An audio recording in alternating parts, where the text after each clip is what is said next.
Magnesium, they say, is good for the brain. Magnesium, they say, helps with anxiety. Magnesium, they say, helps keep you regular. Magnesium, they used to say, can lower blood pressure. So what's the real deal? Do we actually need magnesium or not? How much should we take? Where do we even get it? And how does all this connect to metabolic syndrome? Because there's an invisible link that even doctors tend to ignore. Magnesium is a critically important component. Sometimes magnesium deficiency can be the missing piece in the whole metabolic syndrome puzzle, and simply replenishing it can become a powerful tool for preventing serious heart and vascular problems. A recently completed study shows that low magnesium levels are directly linked to each of the 5 components of metabolic syndrome.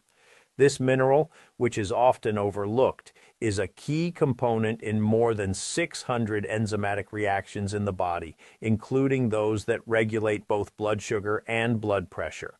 But despite how critically important this is, by various estimates, 50% to 70% of Americans consume inadequate amounts of magnesium in their diet. So it turns out that magnesium deficiency is actually one of the most widespread and most underestimated nutritional problems in the modern world.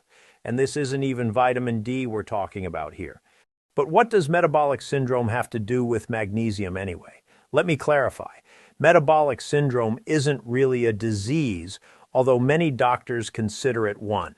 In reality, it's a cluster of several components that dramatically increase your risks of diabetes and heart disease, strokes, heart attacks, and everything else. A diagnosis of metabolic syndrome is made when you meet 3 out of 5 criteria, or even 2 out of 5 if there are changes on ultrasound. First is what's called abdominal obesity. That means an increase in belly circumference, not an increase in total weight, but specifically the belly. Women are somewhat more aware of this. If a woman's waist circumference is over 31.5 inches, that's already 1 point toward metabolic syndrome. But here's where men need to pay attention, and women who have men in their lives should measure their man's waist. Take a look. If his waist is more than 37 inches, he's got a real chance of dying from a heart attack or stroke and not making it to retirement, especially since the Social Security age keeps rising. The second component is blood pressure. If it's higher than 130/85, that's another point toward metabolic syndrome. Or even if it's normal but the person is on blood pressure medication, that's definitely a point toward metabolic syndrome. If blood sugar rises above 100 millimoles per dl, or if triglycerides with cholesterol go above 150 mdl, those are also points toward metabolic syndrome. And if we've collected at least a few points, 2 or more, it means our risks of heart problems and diabetes are very high. Within the next few years, a serious event could occur. Better if it didn't happen.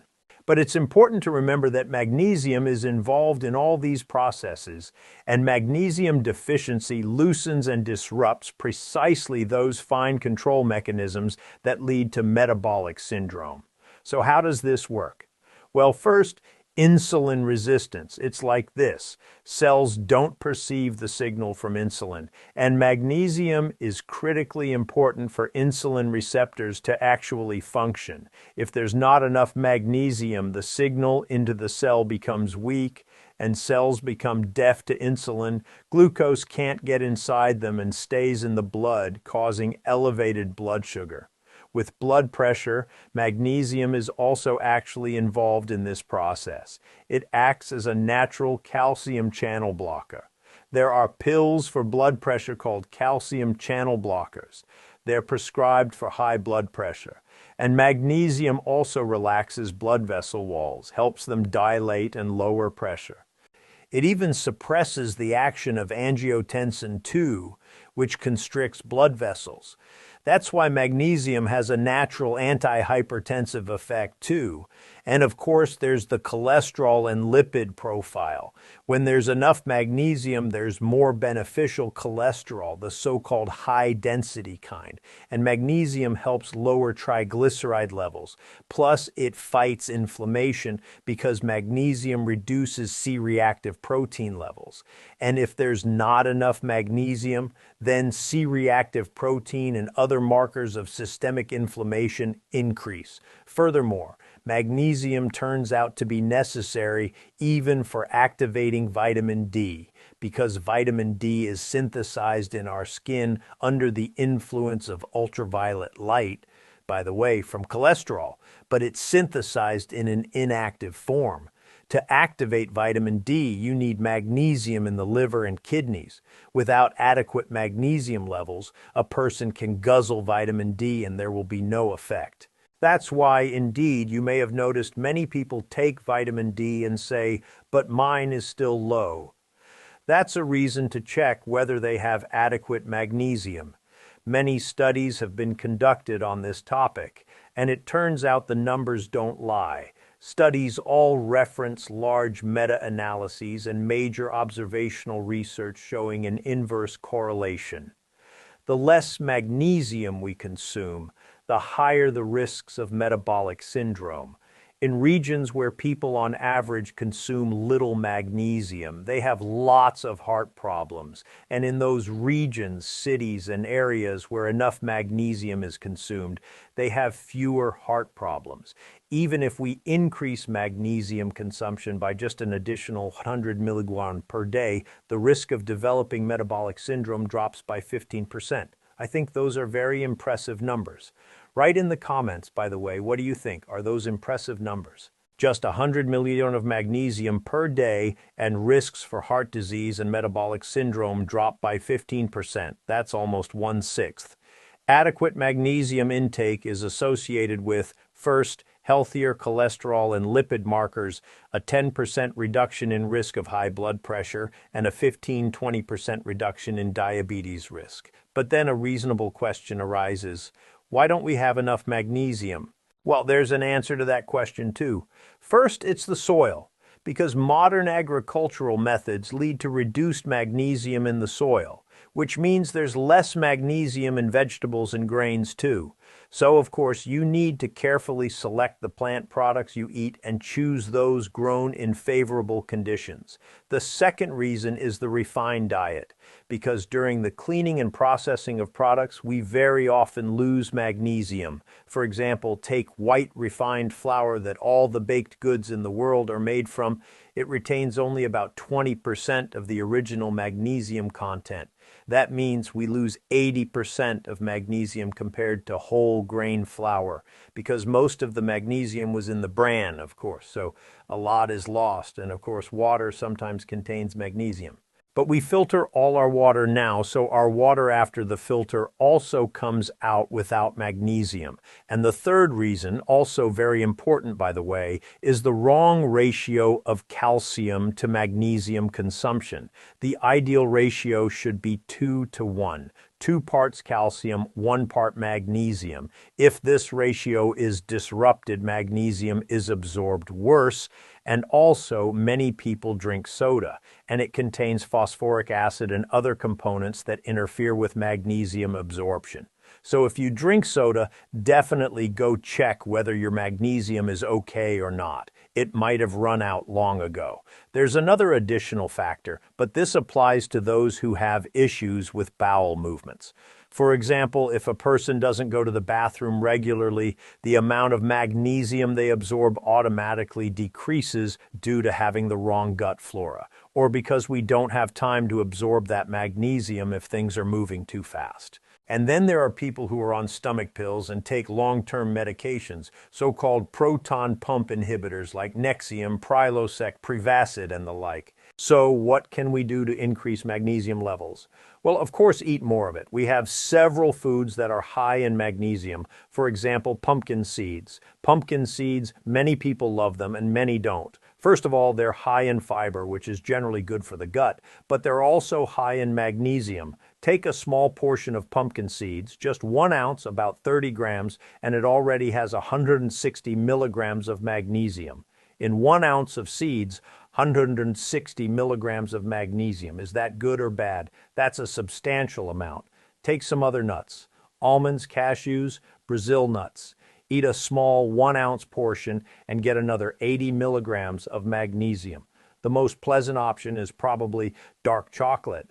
Dark chocolate with 70% cacao. Even a small square of the bar, about an ounce, already contains 65 milligrams of magnesium, and that's a decent amount. Spinach and various vegetables. A serving of spinach, half a cup or about 50 grams, also contains around 80 milligrams of magnesium. Beans, legumes, peas, black beans, chickpeas, half a cup already has 60 milligrams of magnesium. And we start to realize that many of these products aren't in our diet. So there aren't abundant sources of magnesium. We need to add them. Some people just add avocado because one medium avocado is roughly 60 milligrams of magnesium. Fish is good, but it's low in magnesium. For example, take salmon. A 4-ounce piece is about 35-40 milligrams of magnesium. Or the popular banana. One medium-sized banana has 30 milligrams of magnesium.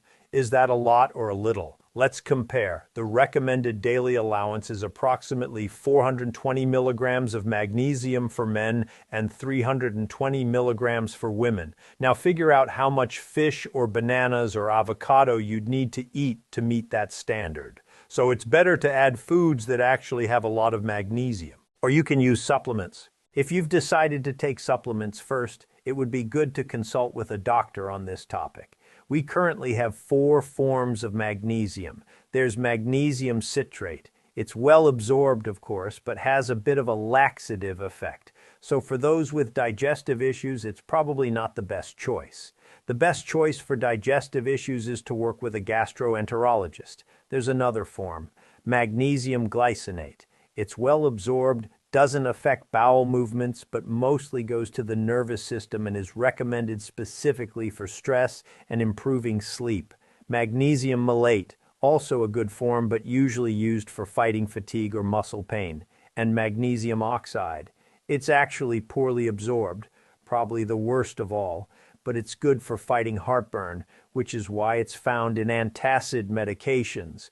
However, it often can't be used because it can contribute to constipation, or conversely, to loose stools. That is, magnesium oxide can affect bowel movements. So some of these supplements might be good, but you need to consider all the other characteristics associated with that particular form of magnesium. You can, of course, drink mineral water with magnesium, but as they say, it might go right through you because it mainly has a laxative effect. Magnesium can also affect gut microflora.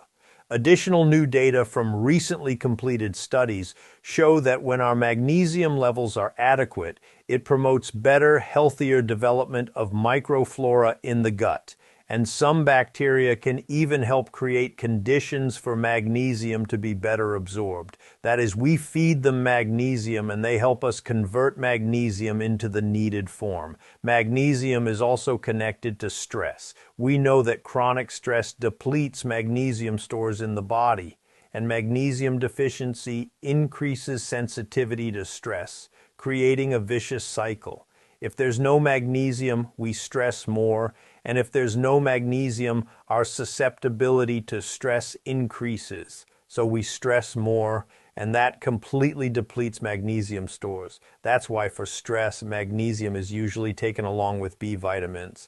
And unfortunately, a standard blood test for magnesium is often useless, specifically for diagnosing deficiency. But for diagnosing magnesium excess, definitely yes. A regular blood magnesium test will definitely show that. But less than 1% of magnesium circulates in the blood. Mainly magnesium is stored in bones and muscles. To maintain a stable level in the blood, the body depletes magnesium from bones and muscles to keep the blood level constant. So the proper test for magnesium is the RBC magnesium test, magnesium content in red blood cells or in saliva.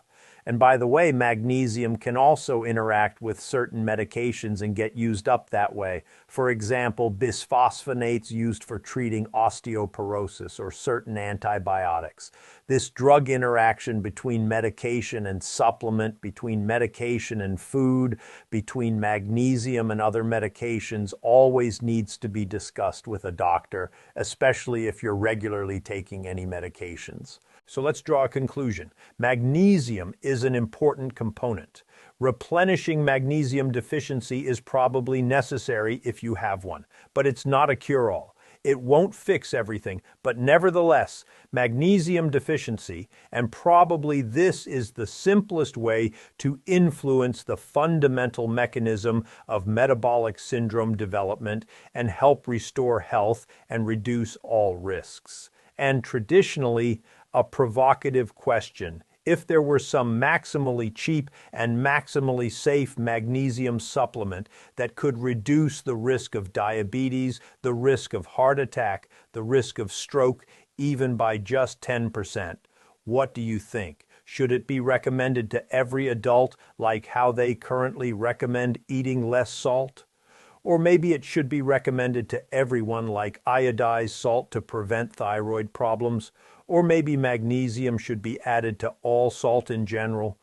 Or switch entirely to sea salt and use more of it so we'd have enough magnesium? Write in the comments what you think about this, and we'll map out an action plan. It would be good to start by analyzing your diet. Look at how many products or servings of magnesium-rich foods you eat per day. Maybe 0, maybe 10. Everyone has their own diet. Take a look. Next, add a handful of nuts or 2 handfuls of pumpkin seeds to your daily diet, and this will already provide some benefit for improving your magnesium situation.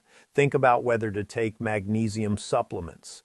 Maybe adding 100 or 200 or 300 milligrams of magnesium from time to time would be good, especially if there are any signs of deficiency, muscle pain, weakness, fatigue, irritability, or you're already on the path to metabolic syndrome, or it's already present. And if you decide to do this, discuss with your doctor whether you need to get an RBC magnesium test or if you can stick with a regular blood test. And in general, whether you need to correct your magnesium levels, ask your doctor. Now for the finale. In the fight against modern diseases like metabolic syndrome, sometimes the simplest and most basic solutions turn out to be very powerful. And magnesium is exactly such a case. It seems like a humble mineral without which life itself would be impossible. And metabolism immediately starts to fall apart. So write comments, I'll read them carefully. And write what interests you, and I'll prepare the next video for you.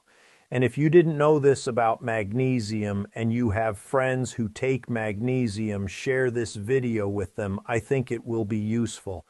And if any of your friends don't take magnesium but have fatty liver or insulin resistance or something else, forward this video to them. Let them know about this too. Well then, we're saying goodbye. See you soon. Bye-bye.